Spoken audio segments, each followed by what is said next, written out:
You walk into a room and something feels off. Not dirty, not chaotic, just unsettled. A chair slightly out of place.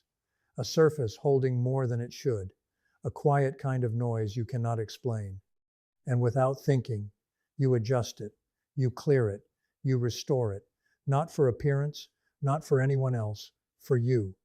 Because something inside you cannot relax until the outside matches a certain internal order. And the strangest part is this: you never learned this consciously. It feels automatic, almost necessary. What if I told you that people who keep their house consistently clean are not just organized, they are psychologically regulated in a way most people never fully understand?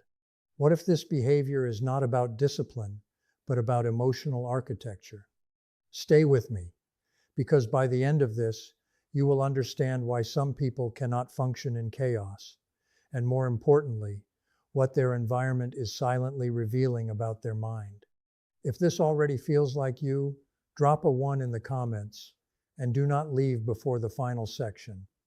It will change how you see your own habits. Think about the person you know who always seems composed, the one whose space feels calm the moment you step into it, not sterile, not rigid, just intentional. The surfaces breathe. The objects belong. The air feels lighter. That person is not simply tidy. They are operating from a deeper psychological system, one where environment is not separate from emotion, but an extension of it. Because here is the truth most people miss. A home is not just a place. It is a mirror of the nervous system. And for certain individuals, maintaining order externally is the only way to maintain stability internally. Not better, not superior, just different. There is a particular kind of psychological pattern behind this behavior, and once you see it, you will not be able to unsee it. The first pattern is not what you think. It is not discipline. It is intolerance for unresolved cognitive noise. Let me explain. Most people can function in mild disorder because their cognitive system filters out environmental inconsistencies. They adapt, they ignore, they normalize. But for someone who keeps their house consistently clean, the brain does something else entirely. It registers every misplaced object as an open loop, a task not completed, a signal not resolved. In cognitive psychology, this relates to what we call the Zeigarnik effect, the tendency for unfinished tasks to occupy mental space. Now imagine living in an environment where dozens of these unfinished signals are constantly present.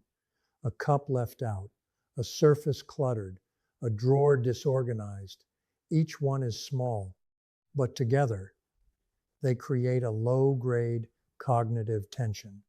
And for this person, that tension is not background noise. It is foreground pressure. So what do?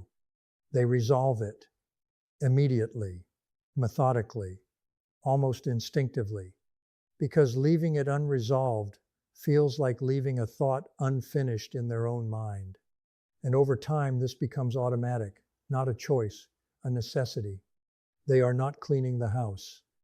They are closing loops in their brain. And an open loop feels like chaos. The second pattern is emotional regulation through environmental control. Now, this is where it gets deeper. For some individuals, emotional states are not processed only internally. They are externalized, meaning their environment becomes a tool for regulating how they feel. When life feels unpredictable, they create predictability in space. When emotions feel overwhelming, they create clarity in objects. When the world feels chaotic, they build order within reach. This is not avoidance. Let me be clear about that. It is compensation. Because the nervous system seeks equilibrium, and when internal stability fluctuates, it looks for anchors. For some people, that anchor is routine. For others, it is control over physical space. You see this in the person who cleans more when stressed, not less, who organizes more when anxious, not because they enjoy it, but because it restores a sense of control their internal world temporarily lacks. They are not obsessed with cleanliness. They are protecting psychological equilibrium. And when that equilibrium is threatened, order becomes urgent. The third pattern is sensitivity to sensory input. This is rarely discussed, but critically important. People who maintain clean environments often have a heightened sensory awareness, not necessarily in a dramatic way, but enough that clutter, visual noise, or disorganization creates a subtle but constant overstimulation. It is not just what they see, it is what their brain does with what they see. Every object competes for attention. Every irregularity creates micro-distractions. Every inconsistency pulls cognitive resources. And over time, this accumulates. So they simplify, they reduce, they curate their environment to minimize unnecessary input, because a clear space allows for a clear mind. This is not aesthetic preference. It is neurological efficiency. Too much visual noise becomes mental noise, and mental noise becomes emotional fatigue. The fourth pattern is identity-based behavior. Now we move from function to self-concept. People who keep their house clean are often not driven by motivation. They are driven by identity, meaning they do not think, I should clean. They think, this is who I am. And identity-based behaviors are the most stable behaviors in psychology because they are not dependent on mood. They are not dependent on energy. They are not dependent on external pressure.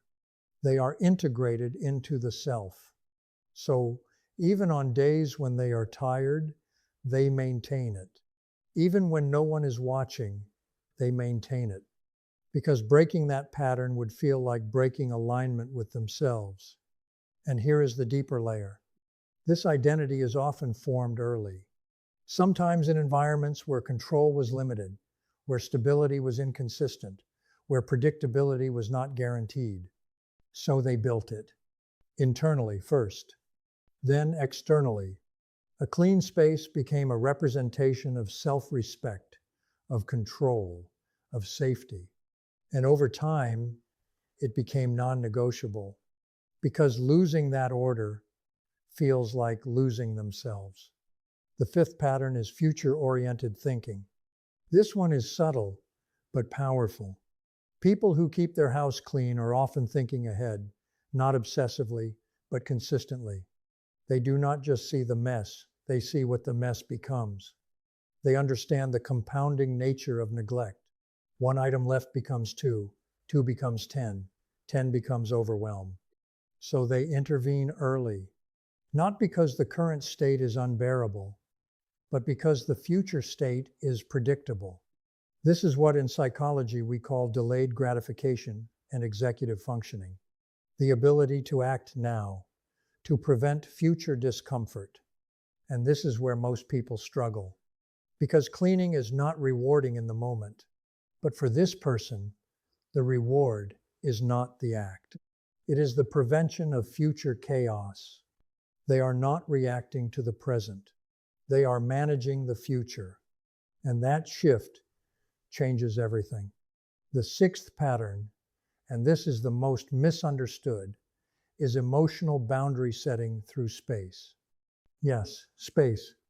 Because environment is not just physical, it is relational. The way someone maintains their home often reflects the way they maintain their boundaries. Clear space, clear limits, intentional placement, intentional relationships, no excess, no unnecessary intrusion. They are not just selective with objects. They are selective with energy. Who enters, what stays, what belongs. And when something disrupts that, they notice immediately. Because disorder in space often mirrors disorder in connection. They do not tolerate it for long. They adjust, remove, reset, quietly, decisively, without explanation. because for them, peace is structured, and anything that disrupts that structure does not stay. Now, I want to speak directly to those of you who are listening and thinking, I am not like this. Because here is what the research on emotional intelligence consistently shows. These patterns are not about superiority. They are about adaptation. The person who struggles with clutter is not lazy. They may have a different cognitive wiring, different stress responses, different emotional processing systems. Some people shut down under pressure. Some people externalize it. Some people organize it. None of these are moral failures. They are patterns formed over time, reinforced through experience, and capable of change with awareness. Because awareness is where transformation begins. But here is the part most people avoid. Awareness without action changes nothing. You can understand your patterns perfectly and still remain stuck in them. Because change is not insight, change is behavior. Repeated, uncomfortable, consistent. Now I want to speak to those of you who recognized yourself in this. The ones who feel uneasy when things are out of place. The ones who cannot relax until everything aligns. The ones who have been called too particular, too controlling, too much. Let me be clear about this. You are not excessive. You are responsive. Your system has learned what it needs to feel safe, and it expresses that through order. That is not weakness. That is intelligence. But there is something you need to examine, and I say this carefully. Has order become your only form of control? Has cleaning become your only way of calming yourself? Because if that is the case, then what you have is not just a strength, it is a dependency. And dependency limits flexibility. The question is not whether your environment is clean.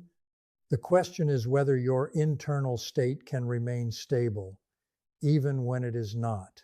Because true regulation is not about controlling everything.